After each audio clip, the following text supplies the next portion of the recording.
দেখো, এই ফ্রি ফায়ারটা সামান্য একটা গেম হলেও এটা যে অনেক মানুষের জীবন পরিবর্তন করে দিয়েছে, আবার অনেক মানুষের জীবন যে ধ্বংস করে দিয়েছে, এটা আমাদের সকলেরই জানা। তবে সামান্য এই গেমটা যে গোটা একটা পরিবারকে আবার নতুন করে জীবন দান করবে, এটা আসলে সকলের অজানা ছিল।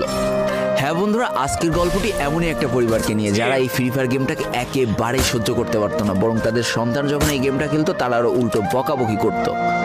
আর ভাগ্যের কি অপূর্ব লীলা খেলা, দেখো সেই গেমটা আজকে গোটা পরিবারটাকে বাঁচিয়ে রেখেছে। আর এখন তার বাবা মাও উৎসাহ দেয় তাদের সন্তানকে যে ফ্রি ফায়ার খেলো। এজন্যই চলো জেনে আসি আসলে কি এমন ঘটেছিল ওই পরিবারটার সাথে। তো বেশি ব্যাকপ্যাক না করে ছোট্ট একটা ইন্ট্রো দিয়ে আজকের ভিডিও শুরু করা যায়। তো আজকের গল্পটা শুরু হতে চলেছে ছোট্ট একটা গ্রামের ছোট্ট একটা পরিবারকে নিয়ে।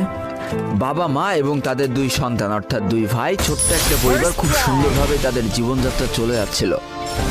বড় ভাই একটা কোম্পানিতে লেবারের চাকরি করে, বাবা কৃষি কাজ করে, আর তাদের ছোট সন্তান অর্থাৎ ছোট ছেলে কিন্তু ক্লাস 8-এ পড়াশোনা করে। দারিদ্রতার বেড়াজালে আটকে পড়া পরিবারকে সাপোর্ট দেওয়ার জন্য তাদের বড় ভাইকে খুব অল্প বয়সে কাজে চলে যেতে হয়েছে।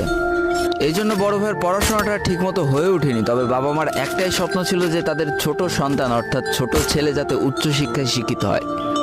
এই জন্য বাবা কৃষিকাজ করলেও সারাদিন মাঠে তুমুল কষ্ট করে এসে বাসায় যখন এসে দেখতো তাদের ছোট সন্তান পড়াশোনা করতেছে, সমস্ত কষ্ট এক চান্সে দূর হয়ে যেত। আর তাদের ছোট সন্তান পরিবারের অভাব দেখতে দেখতে বড় হচ্ছে, তো তাই সে একটা সময় ঠিক করেই ফেলে যে তাকে অনেক বড় হতে হবে, লেখাপড়া করে অনেক বড় মানুষের মতো মানুষ হতে হবে। আর ঠিক এমনটাই হতে থাকে। তাদের ছোট ছেলে খুব ভালো রেজাল্টও করতে থাকে, প্রত্যেক ক্লাসে টপ হতেও থাকে। তবে তার একটা বদ অভ্যাস ছিল, সেটা হচ্ছে ফ্রি ফায়ার গেম খেলা।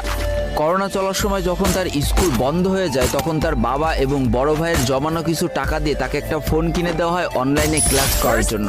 তার ফোনটা ছিল 3 GB র্যামের একটা ফোন। তবে এইখান থেকেই তার ফ্রি ফায়ার গেমের সাথে পরিচয়।